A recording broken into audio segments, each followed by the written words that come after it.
cái gì nhớ trâu của Lucia cái gì nhớ trâu của tụi bao sủa cho ra tao cũng bị cho ra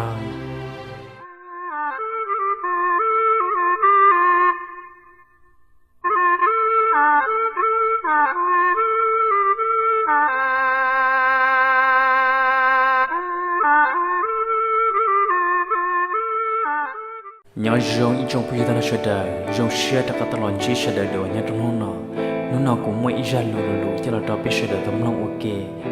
là dễ giờ thì cái nhà nó thọ ba con like con share thì subscribe được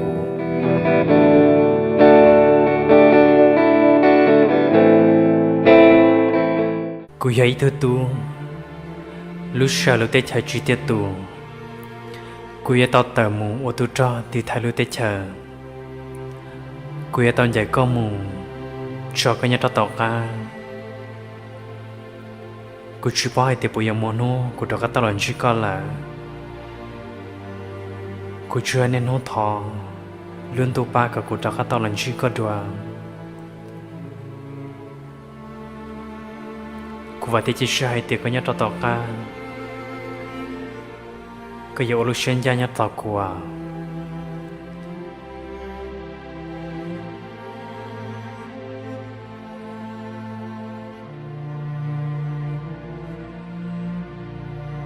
vì giờ tôi chỉ chi tiết tu,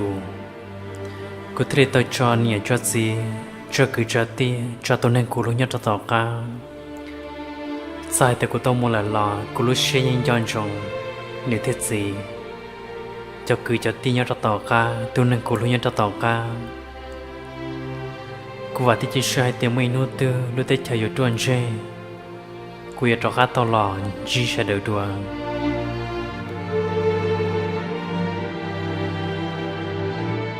Cô sa cả lúc tết chờ nó tiệt tù, cô thấy tòn trò tụi này cô lui nhau, cô thấy tòn trò cô chuyện này nhau, cô ở chỗ cho ya, li nào là sao trò tụi này ở cô lu, sao trò cô này cô gì, sao trò biết lúc tết chờ cả tiệt tù xứ, nhưng chỉ nhau là, cô ấy tơ tu, lúc sau lúc tết chờ chỉ tiệt tù, cô ấy tông một tuổi chưa. Lúc xưa thằng con dài mù nhớ ra tại cho là muốn đôi giả nhớ xưa cơn gạo lì cô con giờ sao xưa đã nhớ ra tàu cá lúc xưa thằng con nhớ ra tại cho con giờ sao xưa đã cô chơi món xưa đã chả đuổi cho là sai và thì chỉ sai thì xưa đã nhớ chỉ giờ cái đó khá nhớ rồng đầu nôn đầu mỏ đầu mù lỡ lúc tết cô chẳng chỉ tao tuần chơi cho lo hành lý giờ hay thì chịu tia lúc tết giờ chỉ tao cho khá lo chỉ bỏ cái thì yêu đi chăn gì là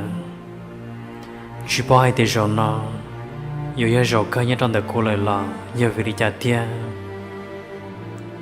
cô chưa nên hôn thọ lớn tu ba cả cô tao cho khá muốn chỉ sợ đời đùa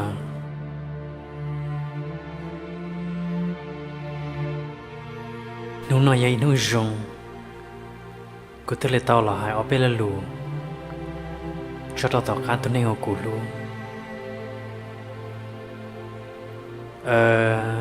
con xanh,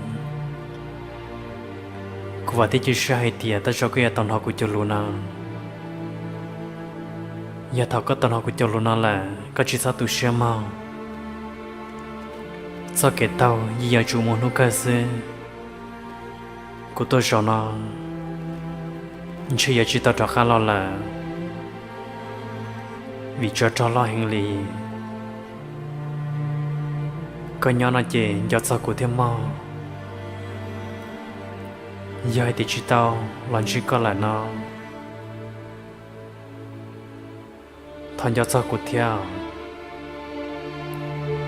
có gì nhỏ trâu của Lucia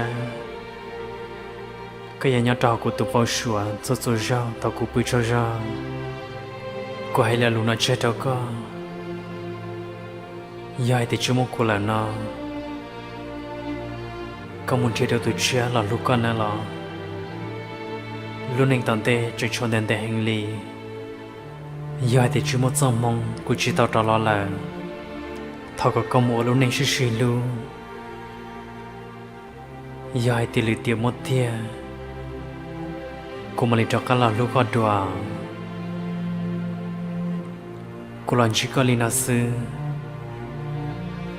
giờ thì một giờ mong cô mà lì chỉ có đùa nhớ dùng công mong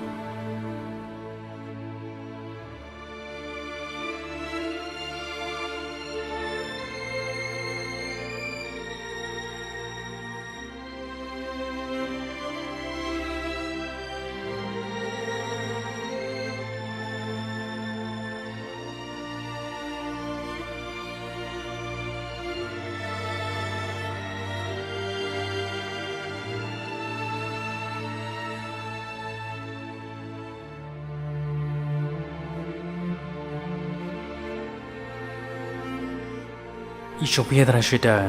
dân là nó những chia lúc này thì tia thì sự của dân nó sẽ được họ có sẽ được tập bao tia anh giàu yêu mỗi ít nên tư một trở lúc lâu hậu lừa là yêu to nữa cáiแต่sự mà sao thầu cái nơi chỉ trở khá là đã yêu nhau là cô tôi mới tu tin giờ người ta mua tu cho người ta cho người cho mình nhiều tiếp bọn này nhớ to cả mua lúc lâu hậu lừa nhớ to chặt cho thì sự sao thầu cái tu tin giờ nó nên chỉ cho khá lo là chỉ một số mong nên chỉ tao cho khá là bỏ nên chuyện nên cho mình nhiều nên tụi bọn này là giờ linh đạo của tiêu vặt tới chỉ sai tia tới giờ sẽ đợi cho chống lên cơ giờ mua ít nên ngồi xuống đi nó tới giờ có tao tỏi tôi nên tư và tới chỉ sai thì sao tao cơ cái tao chỉ nữa tới sự mà sao tao cơ cái chỉ tao chỉ nữa nếu tao nhận được luôn tên nó mua là giàu chỉ muốn nó cho khá tao xin chỉ đó là giờ linh đạo của vợ tới chỉ sai thì sẽ đợi cho chỉ xa lấy ra được cô bên mà lấy xin chỉ đó sẽ đợi nhau dùng